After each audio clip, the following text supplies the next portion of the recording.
মাটির বাড়ি হোক বা দেওয়ালও যদি পাকা হয়, ছাদ যদি কাঁচা থাকে, সেটাকে আমরা কাঁচা বাড়ি হিসাবে ধরবো। এটা মাননীয় শিবরাজের সঙ্গে কথা হয়েছে, মন্ত্রী বলে। আমাদের কিন্তু কিছুদিন আগে থেকে যে আবাস যোজনা, সেই আবাস যোজনা ঘরের কাজ কিন্তু শুরু হয়ে গিয়েছে এবং সেখানে যে সার্ভে অফিসার ছিল তিনি কিন্তু এসে সার্ভে করছিলেন।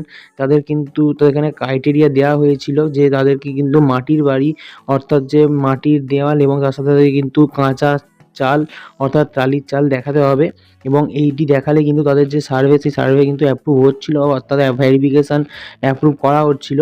কিন্তু এই মুহূর্তে তোমরা যে একটি ছোট ক্লিপ দেখলে প্রথমে, আমাদের যে দিলীপ বাবু পশ্চিমবঙ্গের পঞ্চায়েত ও গ্রামায়ণ মন্ত্রী, তিনি কিন্তু সাফ জানিয়ে দিলেন কি তারা কিন্তু নতুন একটি নিয়ম নিয়ে এসেছে, যার মধ্যে যাদের কিন্তু কাঁচা দেয়াল তার সাথে সাথে কিন্তু পাকা দেয়াল, অর্থাৎ যে ইটের দেওয়াল আছে তার সাথে কিন্তু তাদের চাল কিন্তু কাঁচা রয়েছে, অর্থাৎ টালি বা অ্যালবেস্টার বা টিন এই সমস্ত কিছু দিয়ে চাল তৈরি করা আছে, তারাও কিন্তু এই আবাস যোজনার আন্ডারে পড়বে এবং তাদেরকে কিন্তু আবাস যোজনার সুবিধা দেয়া হবে, তারা যদি যোগ্য হয়ে থাকে তাহলে। তার সাথে সাথে কিন্তু তিনি এটাও জানালেন কি নতুন যারা কিন্তু সার্ভে অফিসার আছেন তাদের কিন্তু এই নির্দেশিকা দেয়া হলো কি যাদের কিন্তু কাঁচা দেয়াল অর্থাৎ মাটির দেয়াল, তার সাথে সাথে কিন্তু পাকা দেয়াল ইটের দেয়াল এবং তার সাথে কিন্তু যে কাঁচা চাল অর্থাৎ টিনের অ্যালবেস্টার বা টালির চাল রয়েছে, তাদেরও কিন্তু এই যে সার্ভে কিন্তু করতে হবে এবং তাদের কিন্তু অ্যাপ্রুভ করতে হবে সেখান থেকে যোগ্য হলে। তো এই যে ক্লিপটি ছোটো দেখলেন, এর পুরো ক্লিপটি তোমরা দেখে নাও, সেখানে কিন্তু আমাদের যে দিলীপবাবু কী বলতে চেয়েছেন। কিছু টেকনিক্যাল প্রবলেম ছিল, টিনের বাড়ি, টালির বাড়ি, এসবেস্টারের বাড়িকে পাকা বাড়ি করে ধরা হচ্ছিল। কেন্দ্র যে আইন বানিয়েছে তার মধ্যে এইগুলো ছিল না। আমাদের এখানে ওইটা কি ধরেন, তাহলে তার কাঁচা বাড়ি নাই। আজকাল মাটির বাড়ি, খড়ের চাল কোথায় আছে, আর কেউ করে না, প্রায় নাই। তো মাটির বাড়ি হোক বা দেওয়ালও যদি পাকা হয়, ছাদ যদি কাঁচা থাকে, সেটাকে আমরা কাঁচা বাড়ি হিসাবে ধরবো। এটা মাননীয় শিবরাজের সঙ্গে কথা হয়েছে, মন্ত্রী বলেছেন ইয়েস। আমাদের মুখ্যমন্ত্রী আগেই ঘোষণা করেছিলেন যে ওটাকে আমরা কাঁচা বাড়ি করবো, আপনারা সার্ভে করুন।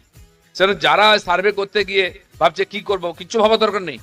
তার ছাদ নাই, পাকা ছাদ, তো এটা কাঁচা বাড়ি ধরতে হবে, তাকে আমরা সুবিধা দেবো, জেনে রাখুন। সেই জন্য যারা এটা নিয়ে একটুখানি সন্দেহের মধ্যে আছে তাদের পরিষ্কার বলে দেবেন, যদি একটা দেওয়াল, দুটা দেওয়াল, তিনটা দেওয়াল থাকে, সাধারণত টালির বাড়ি করলেও 3 ফিট অব্দি পাকা দেওয়াল করতে হয়, নাহলে জল বৃষ্টিতে ঢুকে যায়। সেটাকে আমরা কাঁচাই ধরবো। পাকা ছাদ নাই তো কাঁচা বাড়ি, এটা ধরে নিন, সেভাবে সার্ভে করুন। বাকি সরকারের সঙ্গে আমরা কথা বলে নেবো।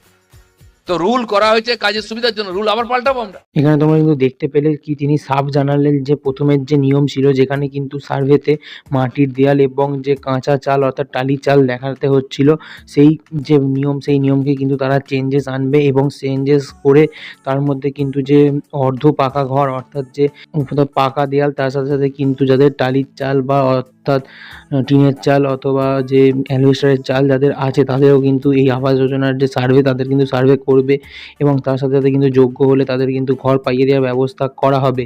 এবং নির্দেশিকা দেওয়া হলো যে সার্ভে অফিসার রয়েছে তারা যেন এই যে সমস্ত বাড়িগুলি অর্ধ পাকা যে বাড়িগুলি, তাদের কিন্তু যেন সার্ভে করেন।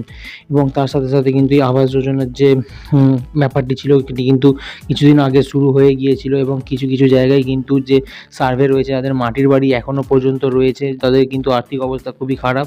তো সেই মাটির বাড়িগুলি কিন্তু সার্ভে করে তাদের কিন্তু যে সার্ভেতে অ্যাপ্রুভ করা হয়েছে এবং হয়তো কিছুদিন বাদে যে সময় যে এর আবাস যোজনার টাকা দেওয়া হবে, তারা কিন্তু সেই টাকা পেয়ে তাদের কিন্তু একটি বাড়ি বানাতে পারবে। তো এখানে কিন্তু নতুন নির্দেশিকা দেওয়া হলো এবং এই নির্দেশিকার আন্ডারে কিন্তু যারা পড়বে, যাদের কিন্তু আর্থিক অবস্থা খারাপ আছে, অবশ্যই তাদের সঙ্গে কিন্তু এই ভিডিওটি শেয়ার করে দিও, তারা যাতে জানতে পারে। এবং তোমাদের যে পঞ্চায়েত অফিস রয়েছে সেইখানে কিন্তু তোমরা খোঁজ নেবে এর কাজ কবে থেকে শুরু হবে এবং তার জন্য তোমাদেরকে কী কী করতে হবে আর কী কী ডকুমেন্টস লাগবে। অফিসিয়ালি যদি কোনো নোটিফিকেশান আসে আমি নিশ্চয়ই তোমাদেরকে ভিডিও দিয়ে সাহায্য করব।